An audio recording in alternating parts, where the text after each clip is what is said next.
Do be sure you check out the full season review with the card and link in the description. Remember to like this video for more Gen 5 reviews. Gosh, what a long title. Ow, I'm getting an itching in my head. Where have I heard of something similar to this? A sleepover? Activities that are too rushed? Characters acting unlike themselves?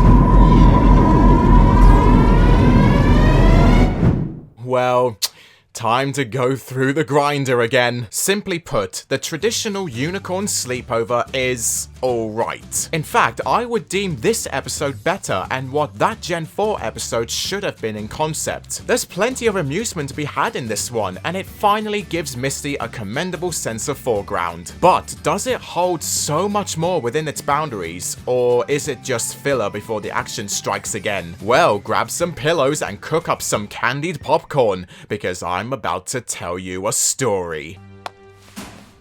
Once upon a time, there was a very special unicorn. There's a definite succinctness that the opening of this episode has, and it gives us a quick overview with none other than Izzy and Sparky having some downtime. Even Sprout gets a cameo of getting further beaten around. Always a joy to my eyes.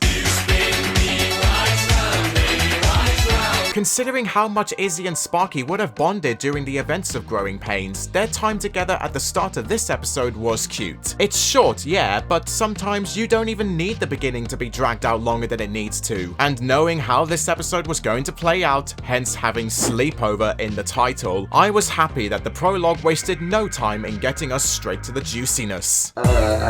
Throughout the series, Sparky has been a happy-go-lucky and playfully naughty character, always possessing a smile where he goes. So it was quite a surprise when I noticed that Sparky immediately lost that feeling the second he saw Misty in the alleyway. In my first viewing, I just thought he was out of breath, but turns out that he was legitimately face to face with Misty, and concerning the oddly placed lighting in this scene before the intro rolls in, there's no argument that seeing something dark and eerie without warning would make a baby feel unnerved. Izzy even puts this into perspective with some hilarious fourth wall breakage. What's wrong? You're acting like there's some mysterious and scary presence lurking in the shadows directly behind me. Oh yeah! It's understandable why Sparky would behave unnaturally around Misty due to their first meeting. Taking into account his psychic abilities, he would have sensed a hidden wickedness behind Misty's vibrant exterior. Looking at his pout during Izzy's chaotic conversations was funny. We can be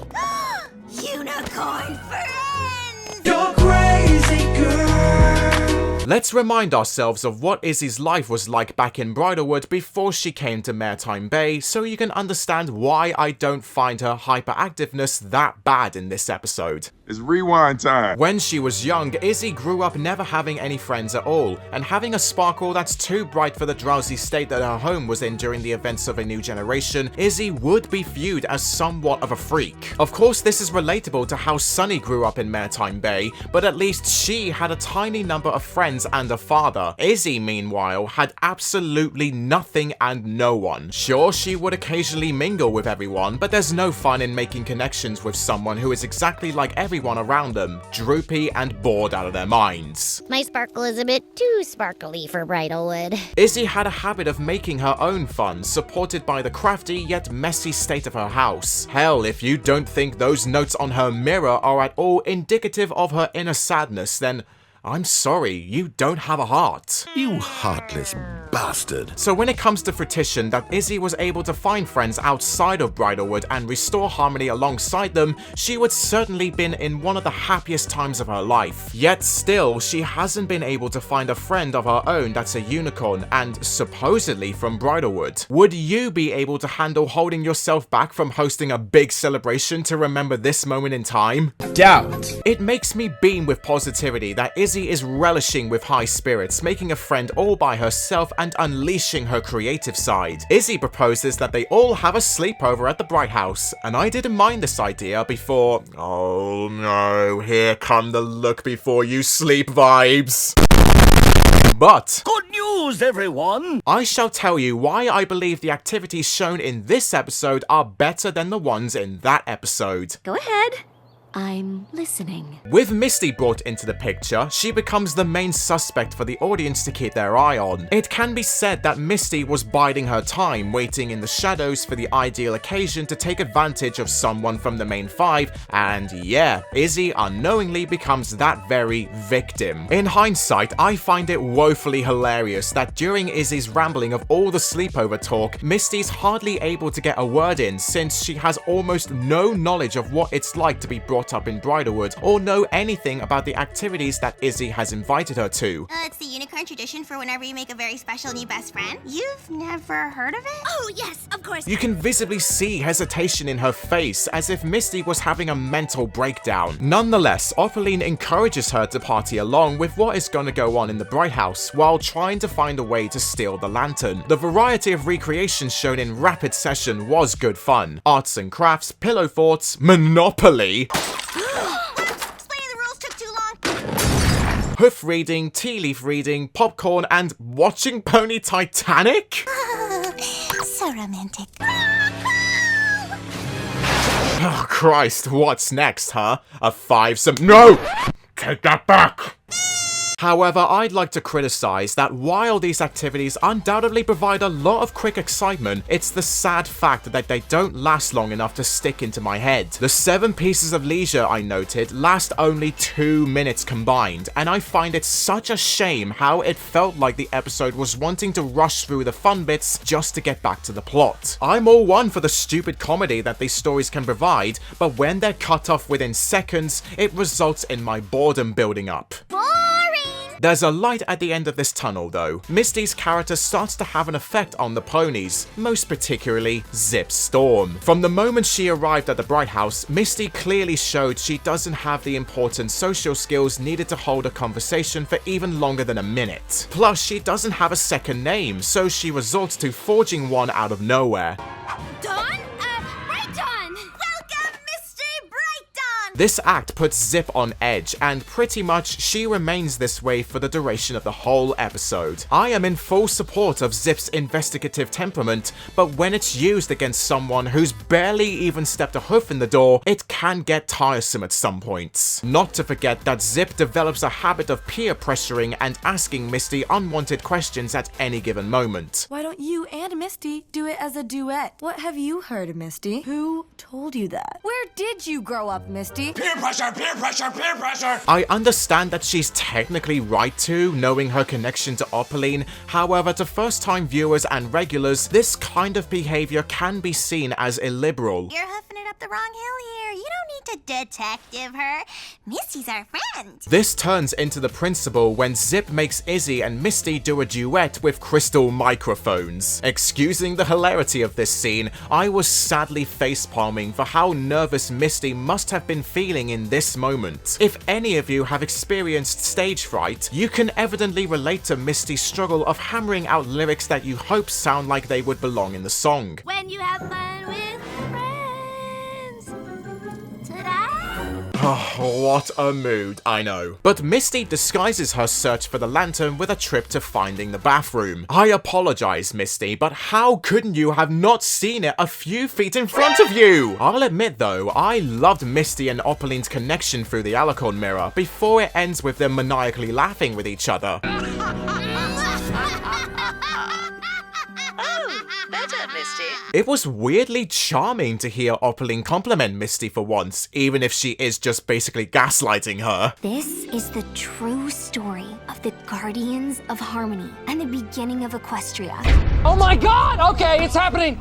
Everybody stay calm! Everybody stay calm! And now, let's dive into the deep end again with the most standout segment of the episode, the sharing of stories between Sunny and Misty. Fabulous storyboard animation style aside, this story is very intriguing. Interesting. Like a game of Chinese whispers, the actual truth of how Equestria started and came to be has been misconstrued over the years, provided by the way Sunny tells her version first, which is the one nearly every pony in the world accepts as the real one. Then Misty interrupts with her own version that includes the role of Queen Opaline and how she intended to steal the magic for herself before Twilight stopped her. The funny thing is that nobody in this episode knows the reality of how everything went out of control. They are purely retelling telling their stories completely on conjecture. But that is not the true story at all. Yes, it is. Who told you that? I may have made some of it up. Take Sunny's story, for example. Reminiscing back on what her father, Argyle, would have taught her as a young child to believe as Equestria's history, it's unquestionably real that the first part of her tale is the truth. But when you get to the point where an incident broke out between an earth pony and a unicorn, it sounds too diluted and child-friendly to be the actual result of such a global outbreak. An earth pony got hurt by a unicorn.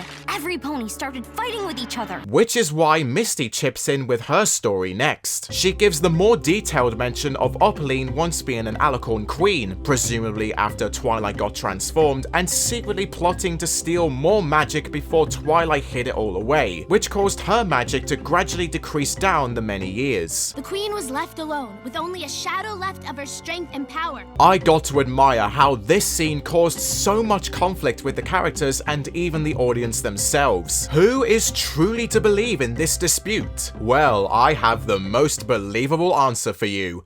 Opaline. Why? Because, with Misty being her one source of dependence for stepping forward and making sure everything goes to plan, in spite of her having an ulterior motive, Opaline would have surely told her one or two things about the truth while still keeping her in the dark about what could have actually happened. It brings us back to Twilight's hologram message where she claims to have protected the magic from someone before it glitched. I did all that I could to protect it from by summoning all of my magical strength. It's no wonder Misty exclaims that she doesn't know everything. Even her story is clearly flawed and has holes in its narrative. It's a serious conundrum that leaves you practically begging for answers and demanding Opaline to reveal everything about the lore sooner or later. And I love that. It's like handing the viewer a quiz paper for a subject that you barely studied for, because yeah, no one knows everything yet, and of course, you're not meant to. We won't be stopping anything.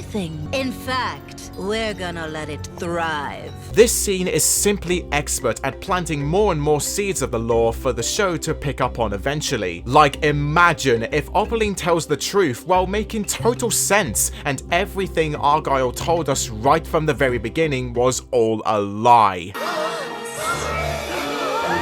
Just be careful, Fluffbutts. Don't think too much about this scene for now. Just appreciate how the story has your head scrambling in a fun fashion. True. Made up. What difference does it make?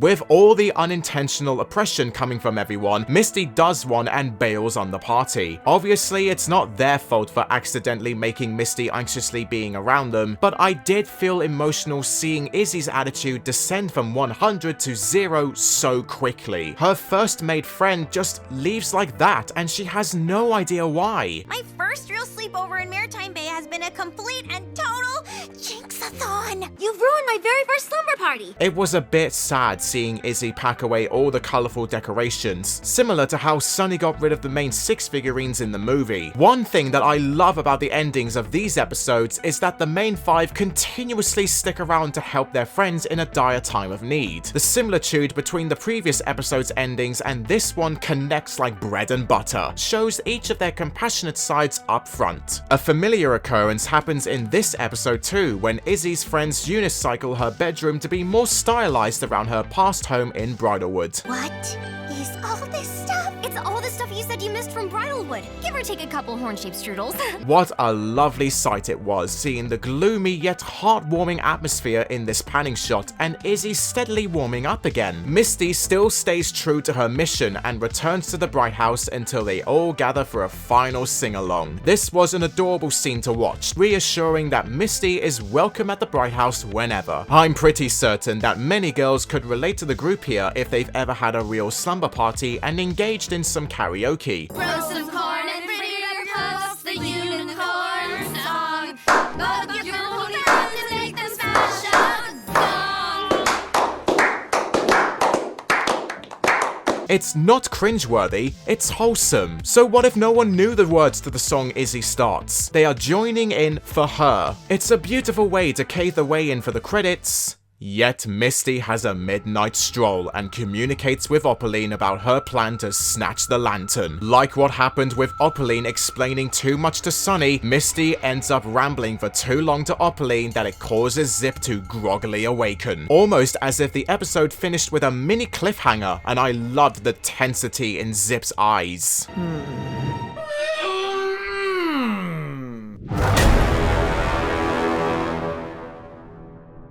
So, repeat this after me, Fluffbutts. Was it a yay or a nay? Aside from the evident wonky characterization of Zip and a plot that fell somewhat short, this episode delivers enjoyment right into the viewer's face. If anything, the strongest aspect of the traditional unicorn sleepover, oh gosh, it's such a hilariously long title, were the realistic situations that we can smile at. Even though I firmly believe this to be the weakest positive episode, I'll hand this one a yay.